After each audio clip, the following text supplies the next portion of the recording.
Hello everybody, welcome to another review of Drones Visual. Today I bring you a very special review of the awaited by many FPV drone Hobson H501S. I have been hunting this drone for a while already and it has been hard to get hands on one, even here in China. I would like to thank Banggood for facilitating me this sample to review it. One of the features that attracted me a lot of the Hobson H501S, besides the beautiful design and FPV, was the fact that this model comes with a GPS, so you'll be able to use functions such as return home, GPS hold and follow me mode, which certainly many of you will appreciate. I will divide my review in at least two parts. The first one will be an overview of what you get and some of the main features of the transmitter and the drone itself, and the second part will be flying camera quality and functions, and in the third part we will take a look inside the Hobson H501S. Now without further ado, let's take a look at the contents of the box. The first thing we will look at is the balance charger that comes with the 501S, and as you can see, it's a very simple one and it has two mini LEDs that will go from red to green once the charging process has been completed. Here we have the power supply that you will connect to one end of the balance charger, and then on the other end you'll then plug the battery. This tool over here comes handy when placing or removing the props, as it locks the motors in place, making the task way easier. These are the props. We have in total 6 of them, so they're basically 2 spare props. The quality of the props feels really nice and they're labeled in accordance to the motor they belong to. There are no metal nuts in the props, they're entirely made of plastic. Then of course we have the Hobson H501S. And here's the transmitter, looking almost identical to the transmitter Hobson has used in some of their previous mini FPV quads. And finally the LiPo battery. Let's now take a close look at the features of the Hobson H501S and its transmitter. This drone comes with beautiful brushless motors that are protected by a plastic housing which is part of the body of the drone. I currently do not have information related to the KV of the motors, but will update the description as soon as I find out. Under we have some transparent plastic covers that house the front and rear LEDs. These are held by 2 screws at either side, and then under you'll see some sort of a rubber dots that act as cushions to make the landing process go smoother. Here you can see it now from the side, so you get a better perspective of how it looks like. Each motor or arm is labeled with a letter A or B, and the propellers are also labeled A and B, making it easy to find the corresponding motor. On each arm there are 4 openings to cool down the ESCs that are located on top and right under. 2 openings are here on top and 2 on the bottom section of the arm. That I will show you now in a moment. These are the ones located on the bottom of the arm. The Hobson H501S comes with a Full HD camera located here at the front of the quad. You'll be able to record video to either a micro SD card in the quad itself or in the transmitter, although it is recommended that you place the card in the drone rather than in the transmitter. There's also an FPV transmitter connected to the camera, so you'll be able to see a live video feed on the transmitter, FPV goggles or any FPV monitor. And then there's a golden windshield here that is basically just for decoration.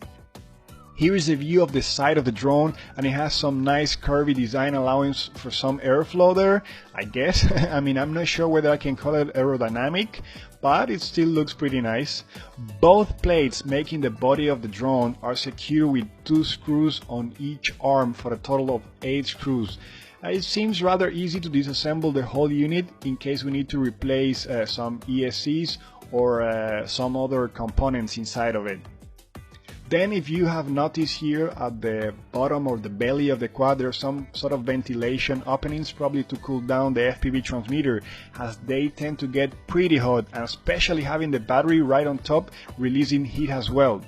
Then on the other side you can see basically a slot for the micro SD card that you can place here to record video.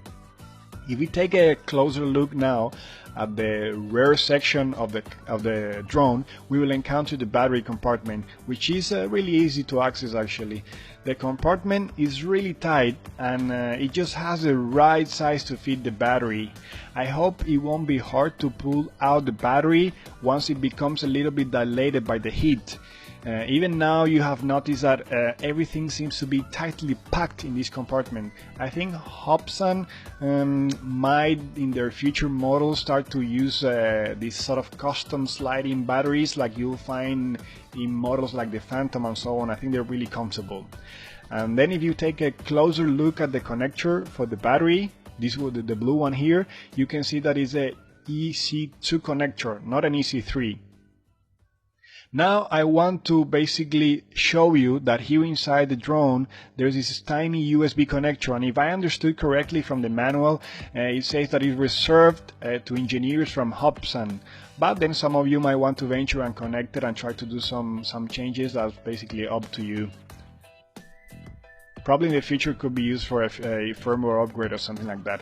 Here we have the battery, which has a capacity of 2,700 milliamps and a voltage of 7.4 volts. According to Hobson, it should give a flying time of around 20 minutes. I would be really impressed if I even managed to get to that time.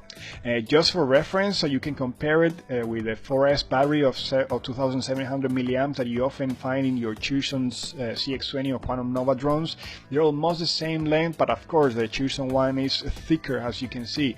This might answer any questions related to the possibility of using these kind of batteries in the Hobson H501S, as I know these are common questions. Now let's take a closer look at the transmitter that comes with the H501S.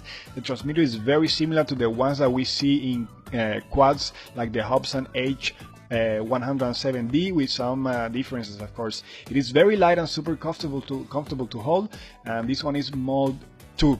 To power the transmitter, you will need 4 AA batteries. I wish they would have used LiPo batteries for it as well, but well. Pressing then one of the sticks down in the transmitter will activate the headless mode, and then pressing the other stick down will basically activate the follow me mode. Both sticks feel pretty nice, but let's see how responsive the Hobson H401S is when flying, whether it's actually fun to fly or it's sort of like a rather boring quad. We will see about that. Here on the left side we will see a button and a switch. The button has an icon on top that basically tells you the function. In this case it's the photo function, and you will see photo showing up on the screen, and then we have the GPS switch that activates the GPS mode. Here you can see a couple of plugs. According to the manual, the upper one is supposed to be for your FPV goggles, and the one under, it says it has no function. Then if we move to the right side, we'll see the button here to record video, and again you will see record on the screen once you press it. And then on top of it we have the return home function. The transmitter comes with an FPV screen on it, and it has 4.3 inches, and I'm assuming the resolution should be like 720 by 480, but I'm not quite sure whether this is the actual resolution. Here you can see a slot for the micro SD card and a USB plug that will allow you to connect the transmitter to a computer. Then I assume that here under these structures, here we might find the transmitting antenna, and perhaps on the other side the FPV antenna, but I will need to look inside the transmitter to make sure. As you can see, we have the same structures that you'll find in other transmitters, basically the buttons to trim in case it flies irregularly right out of the box. Let's now take a look at some of the options we might see on the screen. We'll slide the power button up to turn on the screen, and of course right now we won't see any image as the drone is powered off, but otherwise we will see a live video feed. You will notice that moving the sticks will cause the graph on the screen to shift, indicating us the position of the sticks. Then if we're gonna try now and move the switches here up, we see no messages, but that could be because the quad is not powered. But maybe if it's powered, we will see something else. And then pressing the basically video mode, we will see record, and then if we press the photo button, we will see the photo function indicating us that we're taking photos basically. Then if you notice here on the right top corner of the screen, you will see an indicator telling us the charge of the battery, and then under we will see some GPS coordinates.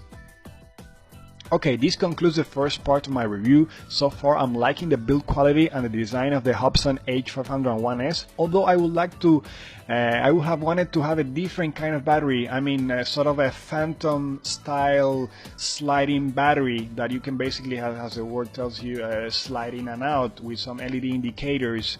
I'm not sure whether some of you might agree with this, but I think you would have been comfortable.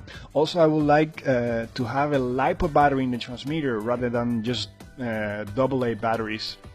The last information I have regarding the flying range of the Hobson H501S will be that the flying radius will be confined to 300 meters and the altitude to 100 meters. This is not a very long distance, but I believe it will still be enough to many new pilots. In the second part of my review, I will try to do some flying using GPS mode and try return home functions and so on, plus use the camera to record some footage to check how is the quality and so on. I would really appreciate some feedback from you, and if you have any questions, please feel free to ask. If you're interested in the topic of drones and unmanned aerial vehicles, please subscribe to my channel for the latest reviews and news straight from China. I hope to see you in my next video.